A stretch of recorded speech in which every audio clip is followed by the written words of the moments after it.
Hey friends, I am back in the kitchen today and I'm making some creamy white chicken chili with shrimp.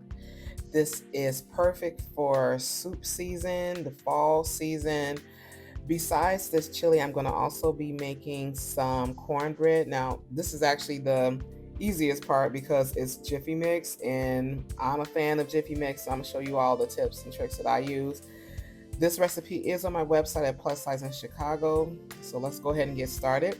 I'm going to be using a large Dutch oven pan and I'm adding some bell peppers, different colors, as well as some minced garlic. To these veggies, I'm adding some chicken tenderloins. You can also add some chicken breast.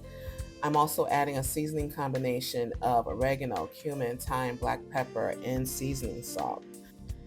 The next thing I'm going to add is 2 tablespoons of chicken base. I'm using the Better Than Bouillon chicken base. That's one of my favorites. And then I'm going to add 5 cups of water to this mixture. And with this, once all the things are, stirred together, I'm going to simmer this for about 20 minutes. And basically what this is doing is just making that chicken stock. While that's happening, I'm making some Jiffy Mix cornbread. So I have 2 packages of Jiffy Mix. I'm adding 2/3 cups of milk as well as 2 eggs. And I'm going to add 2 tablespoons of olive oil. And that's just going to help it get even more moist and fluffy as it's baking in the oven. And when I'm stirring all the ingredients together, I like to use a spatula because it just makes everything easier to get from the bowl into my cast iron skillet. I sprayed it with some olive oil before I added the mixture in there, and I'm baking it at 400 degrees for about 15 minutes. Okay, so going back to the chicken stock. So I use chicken tenderloin, so I cut it up at a nice size. So if I'm ready to eat this now, the chicken is at a good size for eating with the chili beans. But if I had used some chicken breast, I would take that out and I would shred it. Now this would be a good time to taste the broth, but if you're using the ingredients on the website, it's going to be perfect.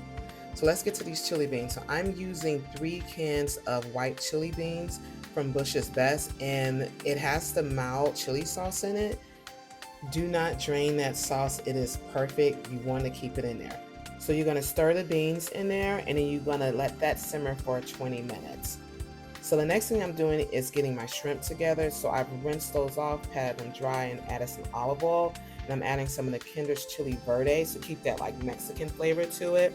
And I'm going to simmer those for about 8 to 10 minutes. And that's total cooking time so that there's a nice sear on both sides of the shrimp. While that is cooking, I'm getting my thickener together for the chili. So I got 2 tablespoons of cornstarch, and I'm going to add in 1.5 cups of heavy cream, and I'm going to mix all that together and pour that into the chili. And then that's going to cook for about 10 minutes, and then I'm going to turn off the heat and let it sit for another 10 minutes. And I'm telling you, it's going to be piping hot, but it's going to be nice and creamy. So let's get back over to the cornbread. So what I'm going to do is take that out and put it on top of a cooling rack. And I'm going to add like 2 tablespoons of butter to this. And I'm just going to rub it on there and let it melt. And you can also add some honey on there too. So here comes the fun part. You're going to now start plating up your bowl of chili. You can add some cheddar cheese to this, some Mexican cheese. That's what I've added, with some Mexican cheese. I also topped it with the shrimp. You can also eat this with not only just cornbread, but you can also use like some crackers, or you can do like some tortilla chips to keep like that Mexican vibe to it. So friends, I hope you like what I cooked in the kitchen today. If you are a follower of any of my accounts, thank you so much for coming back. If you have not followed me on TikTok, YouTube, Instagram, Threads, or Facebook, click that follow or subscribe button. Also, please share this with friends and family, and I'll see you guys next time.